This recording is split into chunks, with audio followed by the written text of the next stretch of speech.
سر میں نے جاب کے لیے بہت سی جگہ پہ اپلائی کیا لیکن ہر جگہ پہ میری معذوری آڑے آ گئی. آپ معذور ہیں, آپ کو ایک ایکسٹرا بندہ ساتھ چاہیے. انہوں نے مجھے بیکار کہہ کر ٹھکرا دیا. اس وقت کی تو قیامت میں بھول نہیں سکتی. یہ دل کرتا تھا کہ میں اپنا آپ مٹا دوں. السلام علیکم ناظرین, میں ہوں ڈاکٹر ماجد خان. آپ دیکھ رہے ہیں میڈیا 92. محمد ابرار جس کی تعلیم گریجویشن ہے مگر اس وقت وہ کھلونے بیچنے میں مجبور ہے. زلزلے کی زد میں آنے کے بعد وہ کئی سال تک کومے میں رہے. کومے میں رہنے کے بعد جب ہوش آیا تو انہیں معلوم ہوا کہ فیملی ان کو چھوڑ چکی ہے, اور وہ رشتہ دار جو ان سے بے تہا محبت کیا کرتے تھے, جو ان کے ساتھ رہا کرتے تھے, انہوں نے بھی اس کی معذوری دیکھ کے پہچاننے سے انکار کر دیا. اس نے اس دنیا کی مصیبتوں کو جھیلا, ہار نہ مانی, اور آج وہ محنت کر رہے ہیں. ان سے جانتے ہیں ہم کہ ان کا یہ سفر کیسا رہا, ان پہ کیا گزری, اور اس وقت وہ کھلونے بیچنے پہ کیوں مجبور ہیں. السلام علیکم. وعلیکم السلام. اچھا, سب سے پہلے مجھے یہ بتائیے کہ آپ کی گریجویشن آپ نے کی ہوئی ہے, اس کے باوجود بھی آپ کھلونے بیچ رہے ہیں, کہیں پہ کوئی جاب کیوں نہیں کرتے؟ سر میں نے جاب کے لیے بہت سی جگہ پہ اپلائی کیا لیکن ہر جگہ پہ میری معذوری آڑے آ گئی. تمام اعلیٰ افسران نے مجھ سے یہ کہا کہ آپ معذور ہیں, آپ کو ایک ایکسٹرا بندہ ساتھ چاہیے, اس لیے آپ ہمارے لیے بیکار ہیں. انہوں نے مجھے بیکار کہہ کر ٹھکرا دیا. اس وجہ سے میں سڑکوں پر کھلونے بیچنے کے لیے مجبور ہوں. کتنے عرصے سے آپ کھلونے بیچ رہے ہیں؟ تقریباً 3-4 سال سے. اچھا, بہت سے آج کل تندرست لوگ, جوان لوگ جو بالکل ٹھیک ہیں, ٹھیک ہے, وہ بھی کہتے ہیں کہ محنت مزدوری نہ کریں, کیوں خود کو اتنا تھکائیں, جا کے بھیک مانگ لیتے ہیں, کہیں پہ جگہ پہ بیٹھ جاتے ہیں, کسی جگہ پہ ان کو بہت سے پیسے جمع ہو جاتے ہیں.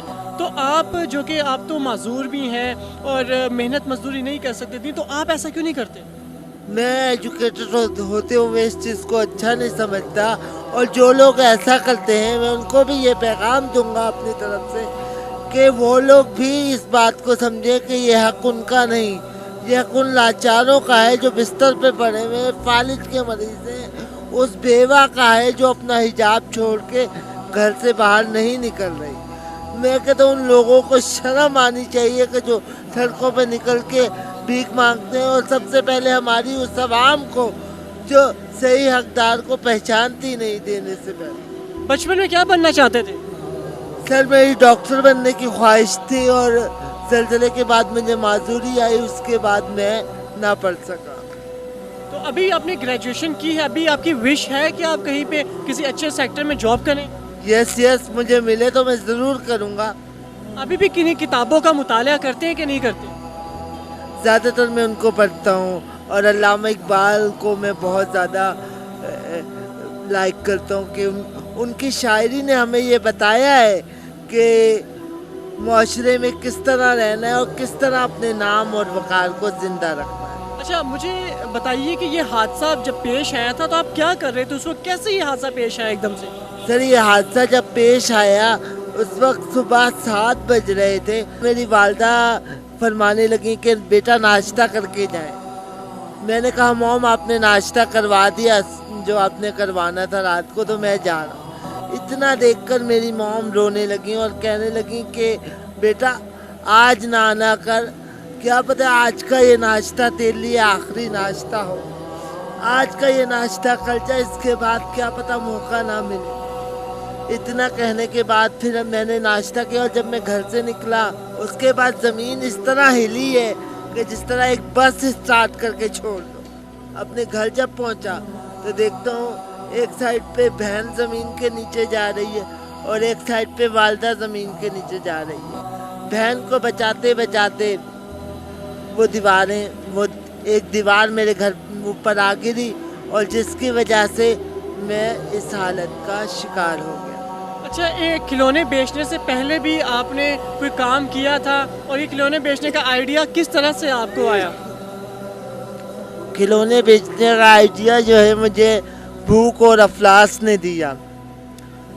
جب میں نے یہ سوچا کہ میں اتنا پڑھا لکھا ہونے کے بعد میرے لیے کہیں جاب نہیں ہے, کوئی ایسا ذرائع نہیں ہے, نہ ہی میرے کو حکومت مدد کر رہی ہے, نہ ہی مجھے کوئی ایسا ذرائع ہے کہ جہاں سے مجھے ذرائع آمدن آ سکے, تو ایک باحیا خاندان کا لڑکا ہوتے ہوئے میں نے اس چیز کو گوارا نہ سمجھا, اور میرے ذہن نے یہ طے کر لیا کہ میں کھلونے لگاؤں. اچھا, کوئی بچپن کی ایسی بات جو آپ کو یاد آتی ہو اکثر، جو یاد کرتے ہی آپ مسکرا پڑتے ہوں، یا کوئی ایسی بات جو یاد کر کے رو پڑتے ہیں؟ باتیں تو بہت سی ہیں، لیکن میں اب بیتے وقت کو یاد نہیں کرنا چاہتا. اب یہ ابرار ہے جو نیا ہے. اب میں نئی یادوں کے ساتھ جینا چاہتا ہوں، اور سب سے پہلے میں یہ پیغام دینا چاہتا ہوں پورے پاکستان میں کہ معذور لوگ بھی انسان ہیں، معذوروں کو بھی اللہ تعالیٰ نے پیدا کیا ہے، اور آپ ایک مسلمان مغربی ریاست ہوتے ہوئے معذوروں کو بھی ان کے حقوق دیجیے. اچھا دوستوں، مجھے بتائیں، جب آپ کو ہوش آیا تھا، جب آپ کومے میں کافی عرصہ کومے میں رہے، جب ہوش آیا اور آپ کو معلوم ہوا کہ آپ کی فیملی میں سے کوئی نہیں رہا، اور کوئی آپ کو، جو آپ کے رشتہ دار بھی ہیں، انہوں نے بھی آپ کو پہچاننے سے یا آپ کا ساتھ دینے سے انکار کر دیا، تو اس وقت کیا فیلنگ تھی، کیا سوچ رہے تھے آپ؟ اس وقت کی تو قیامت میں بھول نہیں سکتا. اس وقت تو یہ دل کرتا تھا کہ میں اپنا آپ مٹا دوں. پھر مجھے کسی بزرگ نے حوصلہ دیا کہ بیٹا، زندگی ایک بار ملتی ہے، بار بار نہیں، اور کیا پتہ اللہ کی طرف سے یہ تیرا امتحان ہے. اور پھر میں ان کی بات کو پلے باندھتے ہوئے بے سر و سامانی کے عالم میں محنت میں لگ گیا. فٹ پاتھوں میں رہا، روڈوں میں رہا. اس کے بعد میں پھر مجھے شاہ المالک کی بیک سائڈ پہ کمرہ مل گیا، جس کی وجہ سے میری زندگی نے ایک نیا موڑ لیا. اور اس نئے موڑ کو لے کر میں بہت خوشحال ہوں، بہت خوش ہوں. میں ان معذوروں کو بھی یہ کہوں گا کہ اپنے آپ کو معذور نہ سمجھیے. جو آپ لوگوں کو معذور سمجھتا ہے وہ خود معذور ہے.